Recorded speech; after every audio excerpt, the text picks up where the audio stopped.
So with that, would you call yourself a facilitator, an interpreter?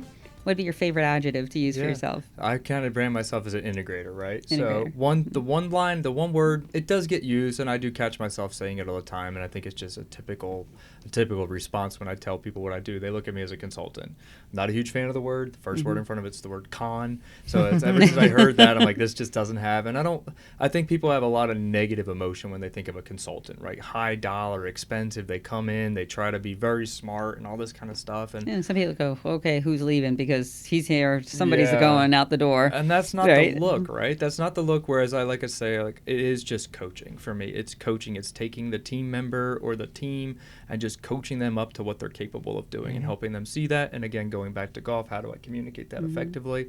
So what I like to say is I do love the term integrator, right? At the end of the day, it's taking the visionary and the supporting team and everyone around that's all, again, has that same goal, but maybe disconjointed as far as how they get it done. And so for me, it's just that kind of, I just like to say kind of that glue, right? That glue that really is just heightened level of awareness when I'm in the room, and just able to really take and maximize everyone's individual unique strengths. So what's one of the worst situations you were able to turn around?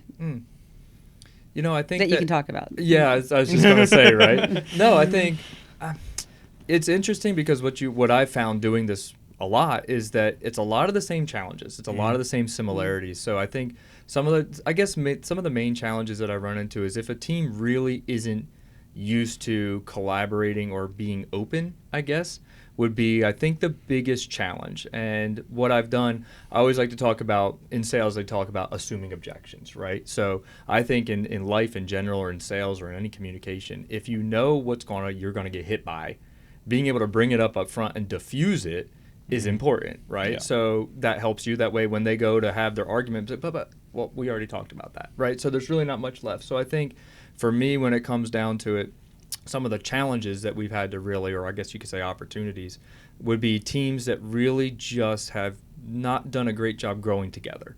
And then when I bring them into a room, one of the non-negotiables working with me is a 90-minute meeting every single week. It's an absolute non-negotiable.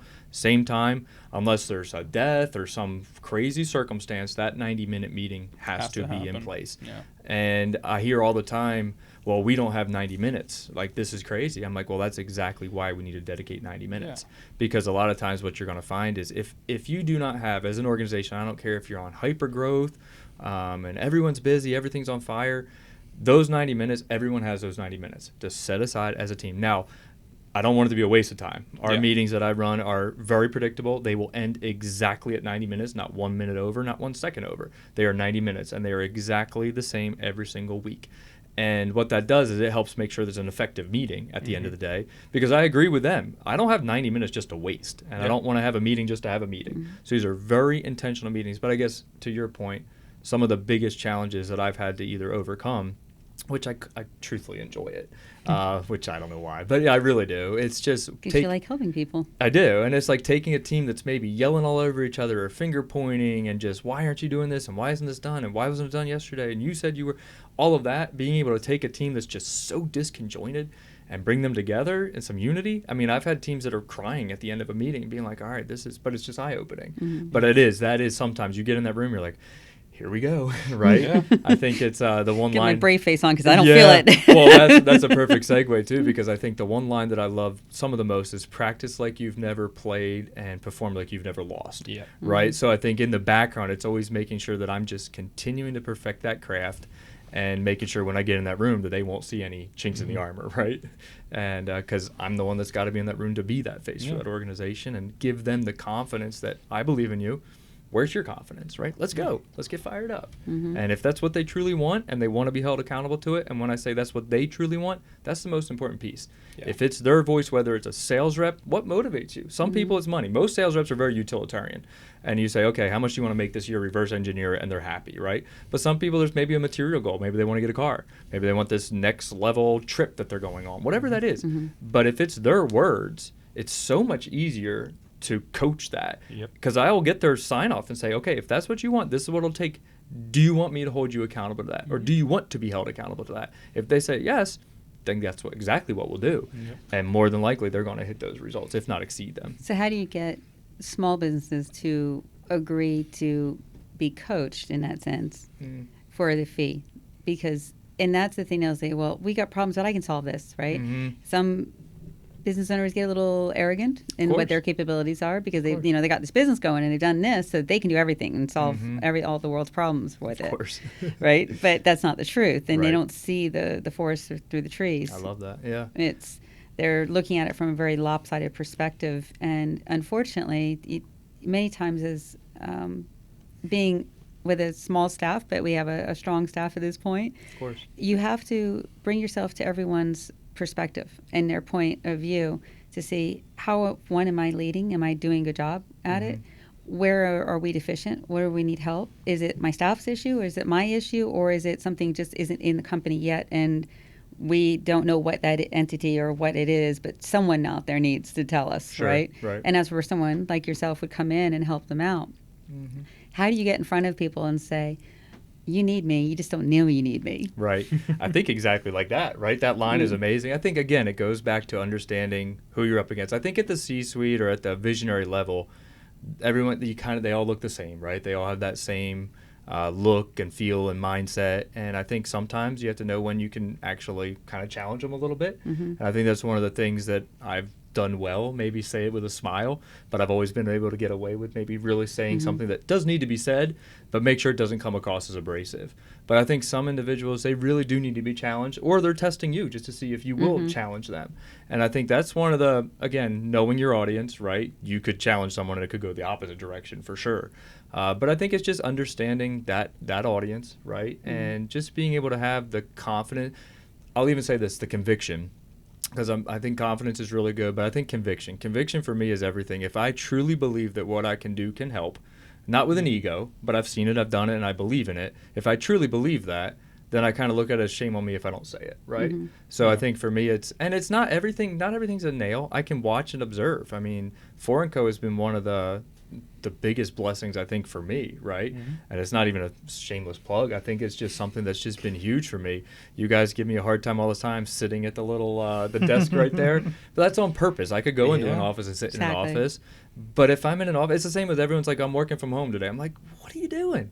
Get around somebody. And I think that for me is huge. So just being able to be present, listening, engaged, and really genuinely caring. I think in time you will find, if it is someone I really want to work with, you will find that avenue and you will find that opportunity. But it has to be the right time for them too. But to your point with the small business as well, I think for me it's also the ability to be able to scale myself for them, right? What do they need right now? I have some clients where I can just say, hey, here's my process, here's homework, self-do it. And just send it back to me in an email, let me see how it is, and I'll just kind of work with them. I'll do that a lot of times for free. And just kind of taking care of them, because I know eventually it's the giver's gain mindset, right? So at the end of the day, whether they become a client or they just tell someone that it made an impact, great. And then I work with some clients that just want me maybe to facilitate their quarterly meeting and maybe a meeting every now and again with their team. That's fine as well. Or I have other clients that want me engaged 20 plus hours a week. And that's fine. Obviously, there's going to be a variance in price for all of those. But I think that's kind of, again, being aware of where they're at. My goal is not to decrease someone's revenue just because they hire me. My goal is to increase their revenue. That way they can replace me with the talent in-house that they really are looking for. That way then I can go and scale again. For me, it just What's your forte? Is it the sales teams? Is it the infrastructure of the executive C-suite itself? Where's your strength and you really feel you shine the best and you like the most? Yeah, that's a great question. I think I can answer that. I want to hear. All right, let me hear what you say. He's an organized mind. If he can go to IKEA, he's like an IKEA. He likes going. He goes there and he gets all the boxes and bins organized and he sets it up. And then he's not just setting it up; he's also going to the store to go fill it up too, because he wants to make sure it's being utilized properly. I like it, and actually that's a compliment, because that actually goes against every fiber of my body. Which is but that's why I do what I do, because as a business owner myself of multiple companies, the only way that I can do that and scale them effectively is to follow these processes, right? That's what, like, how do you have all these companies and do all this stuff, and like I'm coaching on the side, it's never an off switch. But because I followed this coaching, it helps me. So I'm like, it works for me, it can work for them. So to your point, I'd say because of the fact that I am all over the place and I enjoy being all over the place, I've learned to make some of those weaknesses maybe or blind spots a strength for me. And but I would say To answer your question, 2 or 3 years ago, I would say I would be heavily focused towards sales. That was really where I grew. That's where I learned. And that was a majority of the people that I worked with needed help inside of sales. Yeah. And I was branded as like a fractional sales director, a fractional VP of sales. But really, as I got a little bit more comfortable in my own skin, and I think after the last role where I was really, yes, I ran a sales team, but I was really focused on growing a company to a very sizable level, I really fell in love with internal business process. And I think that's where, if you had rewound the tape 2 or 3 years ago, I would have answered you all day long and just said sales. I love sales. I love growing sales teams. I love watching people get better at sales. But now it's like sales is a part of what I like to coach and teach. But true business success helps them bring on sales reps, helps them grow and scale, and then I can have the impact on the sales team as well. But the business revenue needs to be there. And for that, it's going to take process and predictability and knowing what you're shooting for at the end of the day. Yeah. Are you connecting people while you're doing all of this too? Like if you need to see a company that needs investing and you're like, I've got some of those. I know what you're looking for and what's needed out there, and I've got someone that might be able to fill that role, or I need some... an IT company for a solution that we're right. running into. Yeah. Or I'm industrial and I need some factory equipment. I need some contacts or something like that. Absolutely. Do you find yourself doing a little bit of all of those things? Yeah. Or do you focus like, nope, I'm in my lane and I know what I'm good at? Yeah, absolutely. I think you can't be, what is it, jack of all trades, master of none, right? So I know where I like to make an impact. I know the areas that I like to play in. But when if say for example, if a company's getting ready for sale and they're getting their EBITDA and everything around that, obviously we're going to refer in a strong team and or a strong resource. And it's funny because I got a guy routine, right? Everyone jokes about, but it's gotten to the point in my career where my network has become so strong, and they always say your net worth is in your network, but obviously my ability to make an impact for organizations is in my network as well. So I don't try to do everything. I don't claim to be an expert in all of these things, but there's people that are far more studied and successful in some specific areas for business than me. And I think I've just gotten fortunate to grow an extremely strong network, people that are like-minded like me, like yourselves, that are able to be that resource for that company. And I think if I have that trust, they're not like, well, let me get 5 quotes and let me see 6 other people and let me waste 2 more years trying to figure this out. No, it's like Mike said, let's get this guy in here. That guy comes in, no questions asked, or girl comes in, no question asked, and it's pretty clerical from there. So it does. I do laugh sometimes because for me it's so natural. It's like, oh yeah, I got that guy. I got to talk to this person and work with this person here. Or same with like video we talked about earlier. It's like, there's, even though a lot of these companies are in the same vertical, I know their strengths. I know where they like to be at and perform. So it's like making those right recommendations, I think is extremely important. So and that just comes down to the network at the end of the day. But yeah. So what's your favorite hobby at the moment? Ooh, favorite hobby. Because I don't think it stays the same. I think it shifts over time. No, it's shifted. And I like to joke, you can tell all of my hobbies looking at my YouTube, right? So my subscription list, you can see all the interests I've ever had because my personality type is if there's something I want to learn, I'm going to go like 150% into it and I will become an expert of whatever that is. It'll have the best of the equipment, right? My wife absolutely loves that. And I think at one point I had a bicycle that was living in the house, right? So a very addictive personality, I guess you could say, so I have to make sure I channel it to the right things. Hobbies right now, I think it's funny because we were talking about golf, but for years and years and years not playing it, I have gotten a lot more back into that. So that's been good on the weekends, so trying to get out a little bit more on Saturdays and trying to get back in touch with something that I enjoyed so much, and it has become a lot more fun. I think, though, right now, if you were asked, like, my passion right now is around fitness and in the gym. So I am a diehard 4 a.m. every single day, hell or high water. I do not care. I will be there. And that for me is awesome. It's so what's your crash time? What's that? What's your crash time? I don't have one. It never ends. So no, I enjoy it. I don't know if it's overly caffeined or just addictive, but they do say rest is super important. I'm learning that a little bit more. Not the best at it for sure. I coach people. Yeah, take a rest day, take a rest day. And I'm like, no, I'm going to go smash the weights. But yeah, I know my coach, Steven, he gives me a hard time too because anything he says to do, I'm just going to probably double it. But what's funny about the mindset is your rest. Yeah. Let me ask you, where do you find your definition of rest? Is it when you actually sleep or is it when you have the time for yourself? Yeah, when I sleep. When you sleep? When I sleep, yeah. If I'm not actively doing something, I cannot sit. I cannot sit still. I know there are days where I try to intentionally protect my Sundays. That's the day that I try to intentionally protect. Yeah. I think it's extremely important just to have a mental clarity break. I try to leave work at the office, so I will stay here late. That way when I go home, it's off. Like, home for me is where I go to be at home, spend time with my wife, and unfortunately a cat. But the... Man. So, sorry. But yeah, I think for me, it's like just being in tune here and 100% in. But when I go home, I try to just decompress and stop. But yeah, I guess rest for me is sleeping, which isn't a ton. But yeah, praise God for caffeine. It's probably a problem. Yeah, I mean, gosh, I love it. I guess the fun thing about golf on the weekends too is like there's just like that touching grass aspect. It's true. Like, I don't care if I play horrible. If the weather's nice. It's like being on the boat, going fishing. If you don't catch anything, I know you don't. But kidding. I mean, if it's like going on the boat, you don't catch anything, but it's a beautiful day. 100%. It's just like having that mental like clarity, kind of like touching grass, like aspect is. It's just that for me, like that's rest in itself. Agree with you. And like back to the book Essentialism too. It's like they have this whole part about like how like now like the new form of like what's the phrase I'm looking for? Like the new way to like showboat your success is how much rest you're able to get.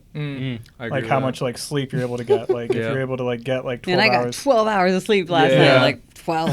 What? That is true though. I had a mentor say that to me because I had this rule that I was like, I will never leave before a sales rep. So if a sales rep is still there grinding, it didn't matter. I wasn't like, I didn't say I had to be out there on the floor with him. I could have been in my office just handling some emails or something. But I just had this rule. It's like if a sales rep is still here or another member of my team is still, I'm not leaving. And that wasn't good for my mental health either, right? So I think at the end of the day, to your point, because you got some that start at 5 and some that leave at midnight. Oh, and they did too. And I think some of them did it just to test me to see if I really would do that. And there was nights where I did, and it was bad. It was bad. I think some of the reviews that I got from my peers were like, "Just go home. Like, we don't like seeing you every day. We're not impressed by that." Right? But I think that it's a little concerning. It actually is a problem. But I'm sorry to think that we foreign and pay you to live here. Yeah, no, it's Do you true. have a home? Yeah, I do. But I think to your point, it is funny how in my mind how I've had to kind of pivot as well. So joking aside about working long, crazy hours, those are choices that I make, but that is also a sacrifice. But I do have mentors that I'm like, this is the one that gets me the most right now as I'm kind of trying to grow all these things and working with companies. I get phone calls from people that know what they're doing, and they'll be like, "Hey man, what's going on?" I'm like, "Working, what are you doing?" And he's like, "Oh, I'm going to play golf." Like, man, that hurts. I know they're doing that intentionally just to kind of jab me. But to your point, I agree with you. I'm really working hard towards saying like that is success for me at the end of the day. When you can get something done in a consolidated period of time, effectively focused, as you guys know how many steps I get around here. It's not hyper focused at times, but it's I think that is a direction that if I was to look at one area of my life where I'm like, where do I really, really, really need to improve? And just basically, there's no bragging rights of being the last car in the parking lot, right? So as much as that still is part of my DNA, Who instilled that in you? I'll let somebody be the other one. My old man, my dad is just, like I said, I think raised tough from the Northeast. The one thing he will never have taken away from him is his work ethic, right? But I also challenge that to this day. I mean, I think a lot of people use their work ethic as their calling card. And I think the challenge to that is I don't think anyone's going to outwork the guy that's working on the side of the road in Florida in the middle of the summer. That guy's twice as hard of a worker as me. So it's like, it's kind of finding that balance between working hard, being extremely productive and efficient, but also taking care of yourself in the background. And I think the aspect of working hard is like, it's not about like how many reps you do. It's not about how many pounds you lift or how many emails you respond to. It's like, it's just showing up consistently every day and just like getting what you need to get done. Yeah. Right. And not adding more extra if it's not adding to your purpose and your end goal. Yeah. Right. So I think a lot of that is like, just because you work hard doesn't mean you can't work smarter. Agree. I think you just read my journal, actually. I think you just read my journal, right? Yeah. No, you're 100% right. It's the same things that I coach. are the things that sometimes I need to also have listen to myself on, or have my coaches telling me the same exact thing. So I frequently wish I could just put a pause button on the rest of the world, Right. and I could just carry around and do what I need to do, Yeah. and then hit start again, Yeah, and then go. then we're Yeah. good. I agree. Right? That should be possible. It's 2025. What are we doing? What is that Adam Sandler It's, movie? Play Click. pause. Yeah, Yeah. click. Click, Yeah, yeah. absolutely. Yeah, come on now. That could be the next $1 million idea right I there. was gonna say, when you said you had a point when you were coaching and you decided to pivot from coaching to actually pursuing business. Integration, we'll call it. Sure. But I don't know is That's the fair. integration the only word you want to use, or is there I a like better? that. All I right. like it. Yeah. So when you went from coaching to integration in the business realm, what was it? I mean, you've had mentors throughout this process of your journey through growing your own entrepreneurial business. How do you basically change that and do that? If you were to say, as somebody basically as a public mentor to other people, what were the 2, 3, whatever, how many bullet points it was for you that significantly changed the way you not just perceived what you were doing, but also perceived how to go about it to make it actually possible? Yeah. I mean, many people will always go say, oh, go do ChatGPT, do it right now. Sure. But I think there's a difference of the mindset that is actually done so. And I'm curious because you already had everything there. Right. And it was something switched for you. It was something that changed it. You realized, no, I actually want to do something that I actually can do with where I'm at. Yeah, I think you hit a word there that is one of my go-tos. I think one of the most important words is the mentorship side of things. I mean, I take no credit for this. I mean, all I really feel like I did is I took the ball and ran with it. But so I've had some of the toughest, but I respond well to it, some of the toughest, best mentors that I've leaned into. Yeah. I think like advice and coaching, like, for example, growing up through sports, if you had a coach, they're just going to yell at you, tell you what you're doing wrong and how to get better, right? That was their job. And right, wrong, or indifferent, that's what they did. Yeah. A mentor is someone that doesn't need anything from you. I don't have anything my mentors want. Financially, success-wise, they can squash me, right? They're just that good. But they're willing to offer me that if I lean into it, which I think is the cool piece. And I respond really well. Maybe it's Northeast, maybe it's how I was growing up with my old man, or my dad, but I enjoy the really tough, just tell me straight kind of coach, or mentor. And I've had 2 of those in my life. Coincidentally, both named Jeff, and their last names, and they're both their last names start with an R as well, which I'll leave their names out. But the one was more of a life mentor, I guess you could say. Well, they both kind of ran in parallel, but they were at different points in my life, if that makes sense. So I just had some of the most amazing sales coaching, leadership training. And the one piece was the undertone of all of it was emotional intelligence. And I think that one for me, I am 100% driven towards having the best mindset of anyone around me. Like that's literally my number one passion. Even when people ask, I was at an event the other day where someone asked if you could press pause or rewind, right? Something like that.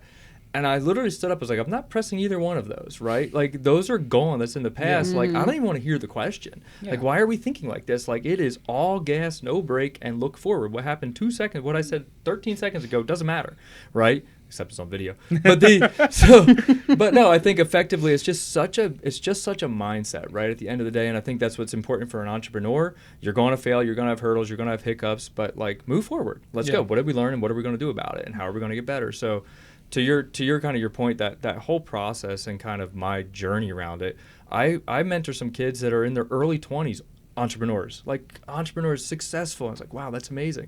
But I do think if you are entrepreneurial, you're going to have a point in your life where you're going to want to make that pivot. Yeah. But there's no timeline for it, right? You may be in your 30s, 40s, 50s, 60s. It doesn't really matter. But when you do that, you're going to have to make sure that you're ready for those challenges, right? Make sure you have your run rate. Make sure you have your safety net as far as financial. Does it make sense to leave your career and do it, or should you build it in the background? But at the end of the day, having great coaches, great mentors was the key to my, I guess you could call, success. Yeah. But it's like, for me, it's like I had opportunities that a lot of people maybe didn't get, and I leaned into them. So it's like, for me, it's kind of like that kind of pay it forward or pay it back, I guess. I'm not sure. But I get you. That's, I think, again, back to the fuel of everything. It's like, I know, because I just call it lucky, fortunate, blessed, however you want to say it. But you had to take advantage of it, too. You had to really lean in and want it. You had to make a choice to actually chase after that. Yeah, for sure. You got to be willing for it to sting a little bit. So what's your biggest fear? Biggest fear? Jeez. Huh. That came out of nowhere. He was on a path of the road. You just throw in there. I don't know. Maybe my biggest fear is being thrown off on my question.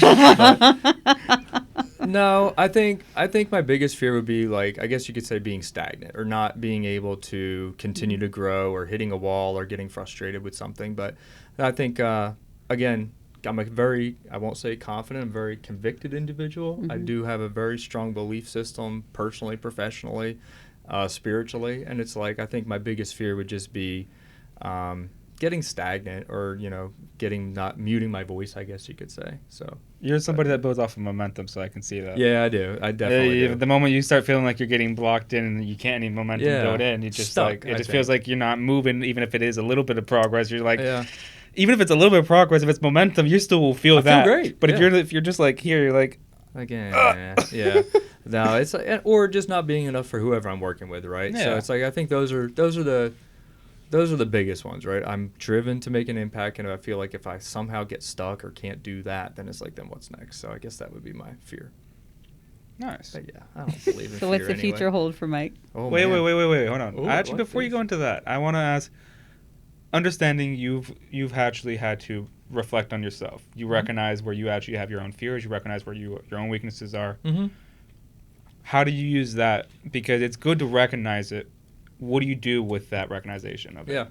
For Yeah. yourself. For sure. I mean, it's getting comfortable being uncomfortable at the end of the day. And I think the easiest way I can answer that is through a small story. It's in high school, I had more confidence than anyone should have in a sports arena, right? I can much confidence. I can maybe see Leader that. in the locker room, chirp at me, come at me, whatever you want to say. I was that guy, right? Right, wrong, or indifferent. I was that guy.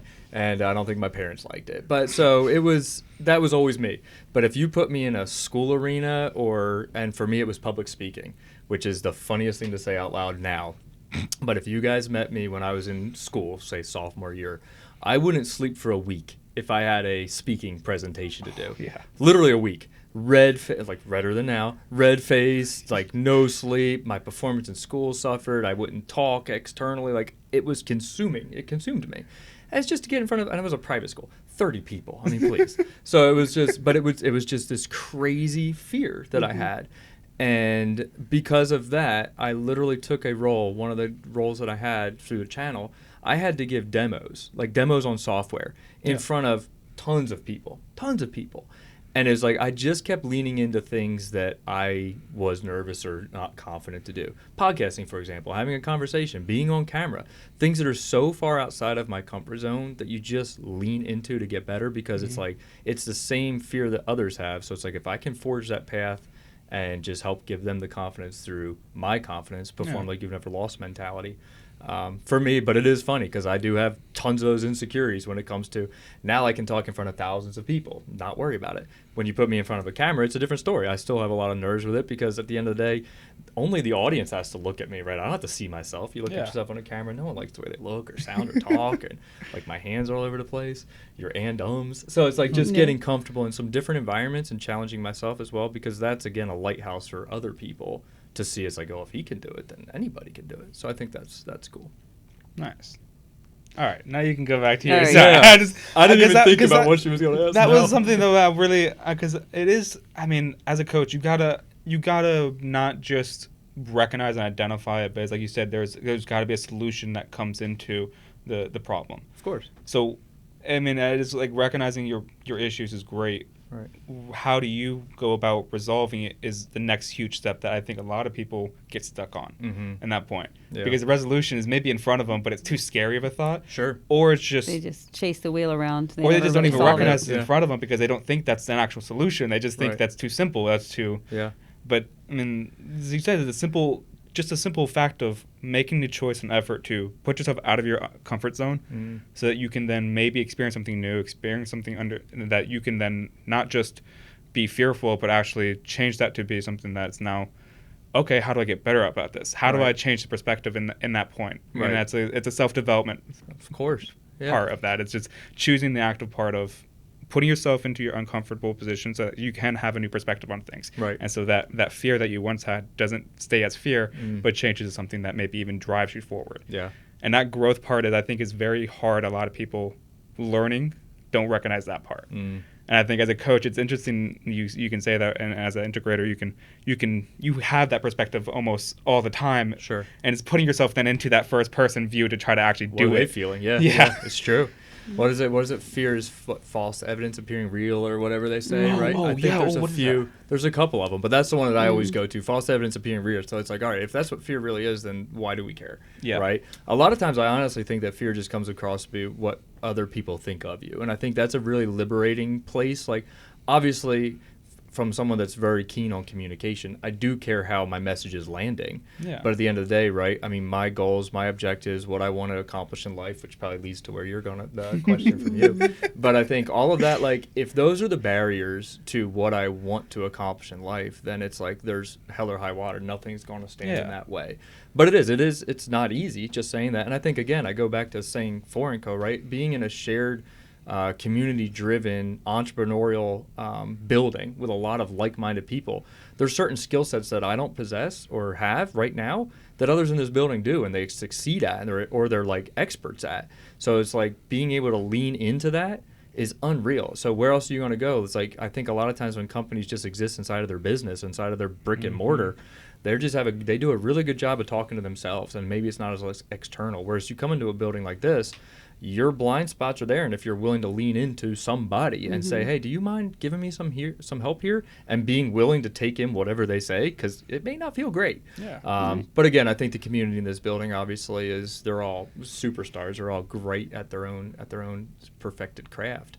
But being willing to lean into that, where else are you going to get that, right? Like nowhere. So it's I love that part. I know you really do have a question, because that is a very good part. I'm so sorry. It's a great conversation to point into. Is I'll fire me up. You point into the community building aspect is as a business, right? There's an aspect as a business that you have, right? You impact the community that you're in, so you have to then think about what that does. And I think a lot of times where you recognize it as somebody that comes into a lot of businesses, you see the vertical growth that happens. Of course. And that horizontal growth is not there to support all of that vertical growth. Sure. And I think a lot of times in businesses, they think they have to make that all horizontal growth on their own. They can't just have a vertical growth and then have other stuff that supports them. The scale, right? Yeah. They think they have to be a complete individual of a society. But then that is where you get into a monopoly of things. But even then, that's not it's not just a monopoly. It's a dictatorship almost, in a sense, because it's hard to try to control every aspect of that. Right. And I think as a business owner, sometimes we forget that there is an impact we do have in the community that we are directly in. 100%. And recognizing that impact is also where we have to recognize that we can vertically grow as much as we want to, but make sure that we're also supporting ourselves horizontally, not by ourselves, but horizontally with the community members and other businesses in the community around us. 100%. And I mean, it's like you said, it's that vision and dream that you can recognize, and you want to help, and you want to push that forward. Yeah. I mean, I think about what you guys are doing here at Foreign Co. I mean, for example, for me, it's a brick and mortar, but it's almost supporting the exact same initiatives that I have through a building, which is the craziest thing, because there's a community in the building, but being able to take a building and put all of these companies and individuals together, small to mid-sized, I'd say mostly small entrepreneurs that are really looking to grow and scale. And I mean, you're able to give a company the ability to have a brick and mortar at a price point that they can afford while they grow and scale and chase their dreams and their vision. I mean, I think I hate to say it out loud, and I hope it's kind of similar to where you guys believe, but it's kind of cool when you see someone graduate out, right? Yeah. There's who's the next entrepreneur that comes in, but when you see a company go from 1, 2, 3, 4, we can see it here. We see the companies on catastrophic growth, and then when you see the office door not there or no one in the office, you're like, congrats, right? You don't want to lose anyone, but it's great because that brings in the next talent that comes through the door. So I kind of see it as the same thing, and being part of that and watching, either being the one that's helping them facilitate that growth, or just watching the catastrophic growth that happens in this building. It's amazing. So it's cool to see the winners win, and watching them kind of either mature out, but having a building where you bring those collectives together is it's huge. Yeah. So it's been a huge blessing for me. That's great. Yeah. So I'll ask you a last question. 2 sentences less. What's the future bring for Mike Leonard? Well, 2 sentences or less. Yeah, you have to think hard about that. Yeah, I do, actually. So there's materialistic goals, obviously goals and objectives that I have.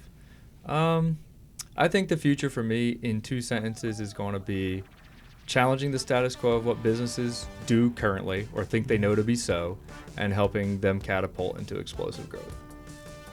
Nice. That was one sentence. You did it in one. I put an and. Yeah, with a comma. exactly. Yeah. I'm becoming super successful because of it. There you go. Yeah. And then he shows his great integration skills. He doesn't. He had a spacer too, and he didn't have to. Yeah, there you go. Right. I'm practicing getting more sleep. All right. Well, I appreciate your time, Mike. I think that was honestly a great insight, and I always appreciate conversations with you. Oh man, thanks for having me on, guys. That was a blast. Yeah. It was awesome. Thank you. Thank you. Yeah, sweet. And that's a wrap for Crewcast Banter. Thanks for watching.